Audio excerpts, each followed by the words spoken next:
Hi అండి, నమస్తే. నేను మీ Lakshmi. Welcome to Lakshmi kitchen. ఈరోజు మన వీడియోలో కొబ్బరి చట్నీ ఎలా చేసుకోవాలో చూద్దామండి.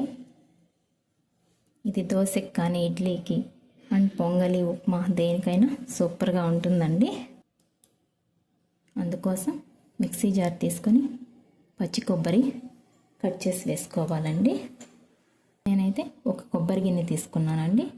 ఆ కొబ్బరి గిన్నెకి 4-5 పచ్చిమిర్చి పడుతుంది. కట్ చేసి వేసుకుంటున్నాను.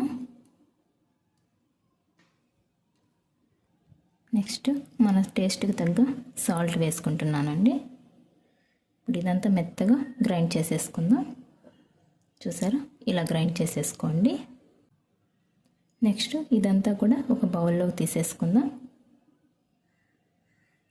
ఇప్పుడు స్టవ్ ఆన్ చేసి ప్యాన్ పెట్టుకొని 1 టేబుల్ స్పూన్ ఆయిల్ వేసుకుంటున్నాను. ఆయిల్ హీట్ అయిన తర్వాత 1/2 టేబుల్ స్పూన్ ఆవాలు వేసుకుంటున్నాను. నెక్స్ట్ 1/2 టేబుల్ స్పూన్ జీరా వేసుకుంటున్నాను.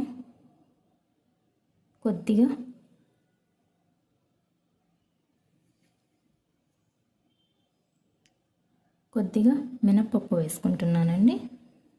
నెక్స్ట్ ఒక ఎండుమిర్చి తుంచి వేసుకుంటున్నాను. ఇదంతా కూడా కొద్దిగా ఫ్రై అయిన తర్వాత కరివేపాకు వేసుకుంటున్నానండి.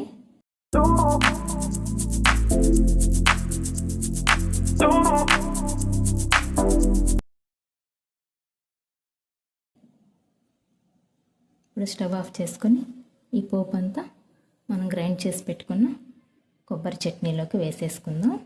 ఒకసారి బాగా మిక్స్ చేసుకుందామండి. చూసారా, ఎంతో టేస్టీ అయిన కొబ్బరి చట్నీ 2 నిమిషాల్లో రెడీ అయిపోయింది. మీరు ఒకసారి ట్రై చేస్తారా? అయితే మీకు ఎలా వచ్చిందో కామెంట్ చేయండి. ప్లీజ్ లైక్ చేయండి, షేర్ చేయండి, సబ్స్క్రైబ్ చేసుకోండి. థ్యాంక్ యూ అండి.